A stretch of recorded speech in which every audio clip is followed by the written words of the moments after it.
everyone, and welcome to another edition of Unscripted. I'm Dawn Mitchell. Today we have a fantastic guest. He's a native of Savage, Minnesota. And if you are a big tennis fan, you know that he is now the back-to-back champion down at the Australian Open for the men's, or we should say juniors. So I hate saying boys because you're a grown man, Max. Max Exsted joining us. First of all, congratulations. To win one Grand Slam is something. To win two is great, but back-to-back, it's hard to repeat. That's a lot of pressure, huh? Yeah. Thank you very much. I'm just really happy, really excited to take the title last week in Australia. How is it, we had discussed a little bit beforehand that you have one partner 1 year and then to come back and win it with a different partner, that's so hard to do, first of all, to repeat, but to get into that rhythm with a different person, was that hard to do? Was it easier? What's that like? So, last year I was playing with a good buddy at Cooper. He's an American guy, we've been good friends, known each other since we were like 7. And then he ended up aging out last year, so I asked my partner this year, Jan Kumstad, from Czech Republic, and obviously we've seen each other at tournaments. I didn't know him too well before the tournament, so I didn't know what to expect, and we kind of got to know each other over the 2 weeks, and yeah, we got to know each other and we played good, so. Yeah, happy. I would say, right? To go over there, totally different time change. I know that you've just flown back. You're going to fly back to Spain in like a couple of days. You're going to go to Florida first. We thank you for being here. But do you know what time it is? Do you know what day it is right now? it's a lot. Very jet lagged. Coming back from Australia, it's really tough. But yeah.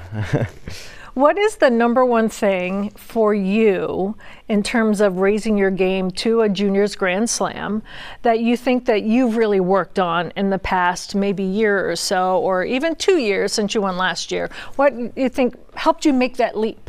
Just trying to improve every single day. But I think where I've improved the most is my mental side. Tennis is a mental game. It's like similar to golf. It's just you out there.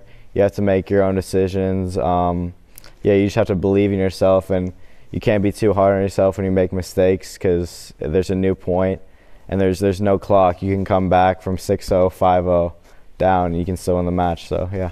Do you have a sports psychologist you work with, or how do you do that? I do. Yeah, I work with two actually. One in Orlando, Florida, with the USGA, and one at the Rafa Nadal Academy. And the biggest mindset, I know there's this guy, Jim Fannin. He has a place called, a thing called In the Zone. And he works with a lot of tennis players, a lot of golf players. And everyone is so individual, right? And that's what I love about sports psychology, especially with tennis. It's such a solo sport. And then when you're in doubles, you have to change that mindset, right? Because it's not just all about Max anymore. Yeah. You have to work with someone else. How different is that, making the switch from like playing in a singles match to then in a doubles? Yeah, it's a bit different. You have to keep your partner energized and pick him up when he's down, and then vice versa, him do the same. So, it's a little bit easier in doubles to be like more happy and energetic because you're out there with a friend, You can enjoy it a bit more. Otherwise, in singles, if you're playing bad, it's like, you can get hard on yourself. We have footage of you playing down in Australia. Now that you probably haven't even had a chance to really sleep, when you're on the plane and you're thinking about your favorite points or your favorite takeaways for you personally from that whole experience and the whole match, what were they? So it was kind of a crazy week. We ended up coming in as the 2 seeds, but we drew a tough team first round. We had a tough match. We ended up winning in a third set, 10-point tiebreaker.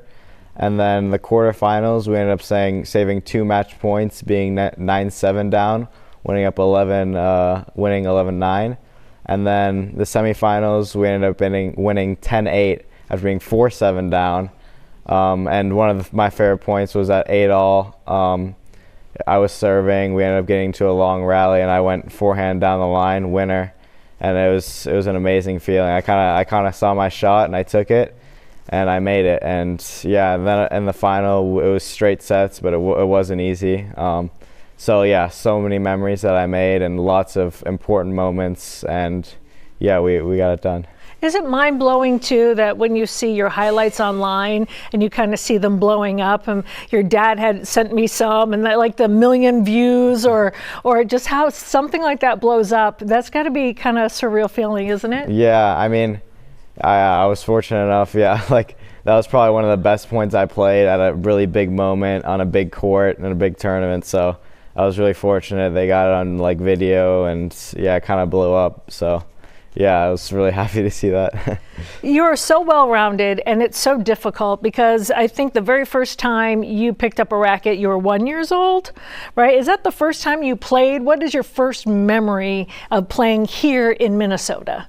Yeah, I mean, I've always been the youngest sibling of three, so we all played tennis. I was kind of dragged along to a lot of events and stuff. I kind of vaguely remember playing with one of my friends when I was like 3 or 4.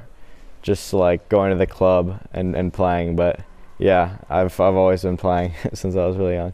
And then you get to a certain age and you have to basically move. So to know that your family up and move the entire family to Florida so that you can take it that next step.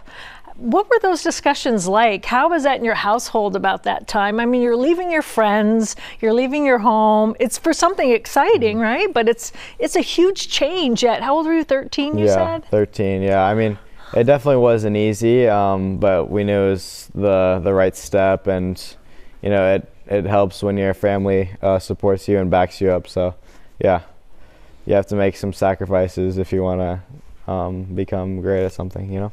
But I bet your friends back here think it's so cool, though, right? Yeah. Right? What are the biggest questions they ask you when it comes to that? Like, other than, can you get me tickets? Because you know that's always a big question. Yeah. Yeah, I don't know. They're just happy for you. Yeah, right? yeah, they're happy for me. Yeah, I talk with them frequently, but yeah. Yeah.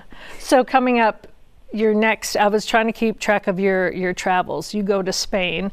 I saw that before the Olympics, with Rafa Nadal, you were kind of hitting around with him, right? And I know that you're at his school, but to say that, yeah, I'm on the court, I know him, I'm just kind of hitting balls, hitting around with him. It's kind of a surreal for people like me looking on the outside saying, wow, you are with one of the greatest of all time. Do you have to pinch yourself at some times, or is that past? How is that relationship for you? No, yeah, it's the same for me. It was an incredible feeling. I mean, he was my favorite player. You know, he's an icon in the game. Mm-hmm. Like you said, he's arguably the greatest player of all time. So being able to share the court with him and practice with him a handful of times, it was incredible. You can't really describe the feeling. What do you admire most about his game that maybe you're trying to pick parts and add to yours? I just like the way the intensity he brings. You can see the focus and the will to win. I think that's just the most, I mean, I don't really see it as much in practice, but just being a fan of him, I think that's what I admire most. If you had your druthers, do you like doubles better than singles? Like, how do you envision, like, this is what your career, or do you like the blend of both? Yeah, I mean, I think, yeah, I like both. You know, doubles, like I said, can be a bit more fun sometimes, playing with a friend. You know, it's not as serious sometimes. But yeah, I like both. I like playing both. It's really hard, and we talk about the whole lifestyle of being a tennis player, right? People like on the Vikings, they have a team. Mm-hmm. They travel with the team, they have teammates. You're flying with your family or by yourself, or you're going to go to Spain, you're going to have roommates. Mm-hmm. How has that made you maybe grow up? Look, you're 17, but you sometimes seem a little older than that, right? It's kind of like that acceleration. Is this just still in the exciting stage for you, or how's the whole experience so different than the rest of the friends your age? Yeah, I mean, you definitely have to have like a good maturity, you know. Mm-hmm. Sometimes I'm traveling long flights and long places by myself. You know, it's not easy. You have to make sure you have everything. Yeah, definitely, you have to be mature with it. And when it comes to sponsorships? Because I was picking your brain before this interview started, like, okay, your stream of revenue comes from, obviously, if you win, you get a purse from that tournament. You're sponsored, of course, by Adidas. How do you get involved in that? Like, does your agent get you that? And it's so fascinating for me, the sponsorships that go along. We see with race car drivers, you know, that they're wearing it all over them. But, you know, you guys in tennis, you're a little more subtle about it.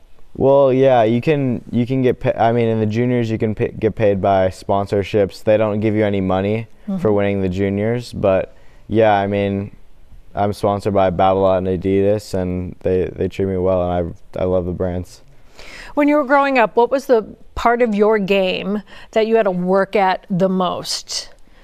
Is there like a serve, a backhand? There's always one thing that someone goes, ah, and then you have to still work on. Yeah, I mean, I think the thing I've most developed over the past couple years is my backhand. But overall, I think, you know, I was pretty good with trying to develop everything, you know, trying to have a complete game. But yeah, I say backhand, like I said, the mental game, it's really important to train your mind and just, yeah, be smart on the court. And when it comes to surfaces, you know, clay, grass, what do you like the best? I definitely, it's in between clay or hard. I think I like hard a little bit more right now. But yeah, it's really cool. I mean, it's obviously really cool to play on grass. The movement's pretty tough. There's only two tournaments a year it's on grass, but yeah, I think hard is my favorite by a little bit. Can you control the top spin better on hard, like the speed of the game? Like, why is it? So I don't know. I mean, in America, we mostly have hard courts. I think I grew up on hard courts, and that's kind of, I don't know, usually tend to where you like grow up on is where you play the best in. But I have a good game for clay court. I'm not the tallest guy. I move well. The clay courts are pretty slow, and the ball it jumps up. If you use topspin, it's gonna bounce up a lot. Hard court, it's a little bit faster. But the ball isn't going to bounce as high, but grass, it's fast, and the ball kind of drives to the court more. It stays pretty low, and yeah. Kind of like skids maybe a little bit. Skids, is that what it does? Skids a bit, yeah. And whenever I watch like the French Open, you see a clay court, I always love the sliding. Like I don't know why. I feel like is it so loose, or is it just that you really have to handle your legs and your knees a little bit different with each kind of course, right? So you don't get tendonitis, so you don't get all that. What physically is the difference that you have to look out for? Yeah, I mean, especially for me, younger. I mean, like I said, growing up on hard courts, it took me a while to get used to clay court because it's a completely different. You have to slide into the shots, you know, different shots to play. So yeah, it's a completely different game. The movement it's hard to learn, but once you do it, it's pretty fun. You know, you're sliding around the court. Yeah. Getting a little dirty. It's a good feeling. Feel a little tough. Yeah. Okay. Where in your life was it where you personally, not so much like a coach or a sibling or your parents, but when you knew like I got something here? I don't know. I think always just playing. I felt like I had a lot of talent. My family backing me up. Yeah, I just always felt like I've had big dreams and, sticking to it and seeing where it goes. Do you have that, like that, you talk about the mental mindset, do you have a dream of a certain, people do that manifestation, right? And that's a big tactic. Do you have this certain moment or dream which for you would be the ultimate? Is it Wimbledon? Is it winning any Grand Slam when you're not in juniors? Like, what is your ultimate dream? I think my biggest dream is to win the U.S. Open one day.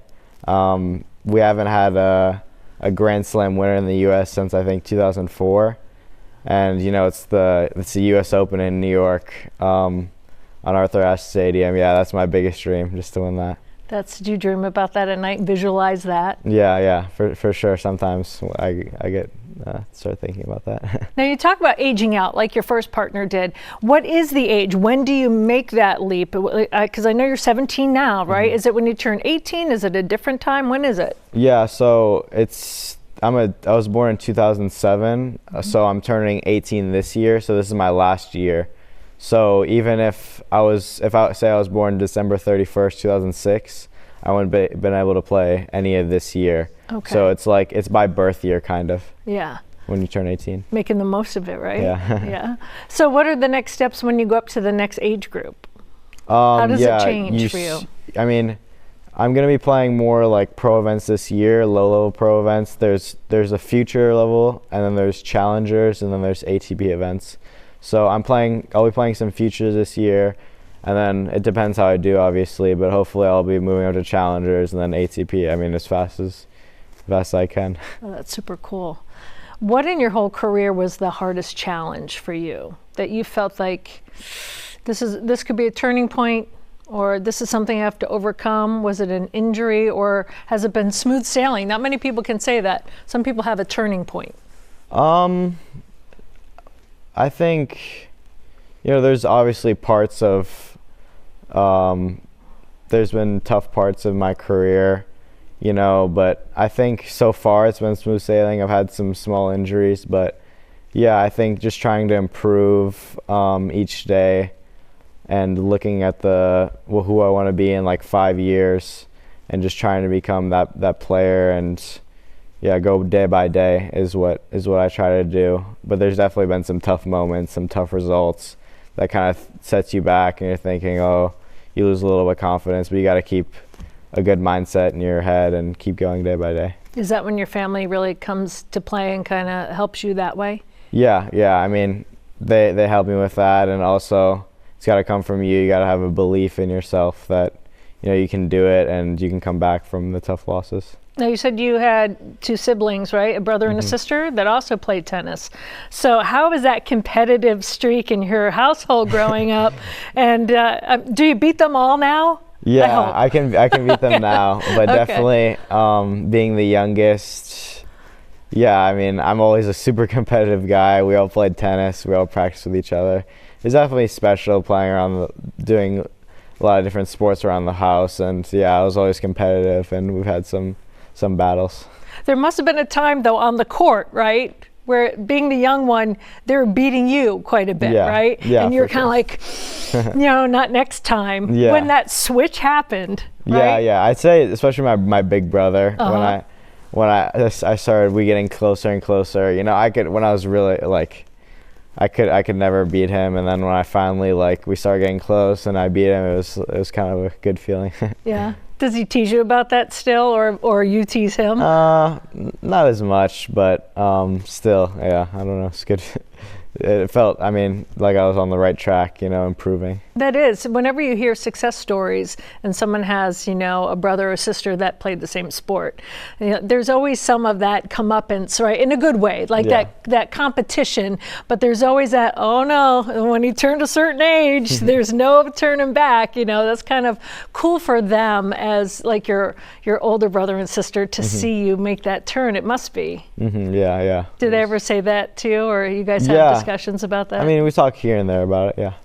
Do they go and visit? Do they go to Australia to see you? I know it's got to be hard. Yeah, my sister is actually at school in Milan now, so she's gonna be close to me in Spain. Nice. They came to some the French Open last year and Wimbledon, and they come from the bigger tournaments here and there, so that's nice.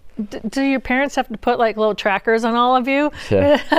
Find out where you're all in the globe, right? Yeah, it's kind of crazy. We're everywhere. So your next steps, like you said, you have to get an apartment. You're going to go to Spain. How long are you there for? Is this the next level of your training, or what's going on here? So I'll probably be training there for about 2-3 weeks, and then I'll be playing 2 futures events, and it isn't too far in Spain. Yeah. A small flight away, so won't be as Australia. Do you kind of feel like you're on your world tour? Yeah, I've traveled a lot of places. I've been blessed and to see a lot of things and explore a lot of places. Besides playing with Rafa, what maybe is the coolest thing off the court competing that has happened to you in the past couple of years then? If I had to say one thing, I think being in Paris and seeing the Mona Lisa and the Eiffel Tower was really special. I'd say that probably, yeah. Yeah, it's one of my favorite places. Yeah. I just first got there in 2019, and I've been back twice. I call the Eiffel Tower my boyfriend, by the way. So, you know, I love that city. It's so beautiful. And maybe someday you'll be playing there at the French Open, too. Yeah. Well, Max, thank you so much. I know that this is just like a little pit stop, a lily pad before you take off for more. But we are so proud of you here in Minnesota. And it doesn't matter where you move. If you're from here, we always keep you. You know that. So you're always in Minnesota, and we're so proud of you. And I can't wait to see what your next successes are. Yeah. Because I think there's more Grand Slams in your future. Yeah, hopefully. Thanks for having me. It was really Thank you. fun. I really appreciate it.